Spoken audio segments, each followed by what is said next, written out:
প্রশ্নকর্তা লিখেছেন যে কমোডের হাই কমোডের ঢাকনা দিয়ে দিলে কোনো সমস্যা আছে কিনা বিসমিল্লাহ বলাতে। তো এটা তো একটা আপেক্ষিক বিষয়। আপাত দৃষ্টিতে মনে হচ্ছে যে ঢাকনা দেওয়াতে তো ময়লা ঢাকা পড়ে গেছে, যার কারণে বিসমিল্লাহ বলা যায়।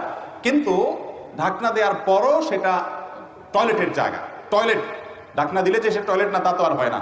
একটা উত্তম পদ্ধতি হলো, অনেক ওলামা ইকরাম পরামর্শ দিয়েছেন যে অনেকের বড় টয়লেট থাকলে বিশেষ করে সুযোগ থাকে, কমোডের যে কমোড বা প্যান যেটা থাকে এটার সাথে আপনার ট্যাপের মাঝখানে আড়াল দেওয়া।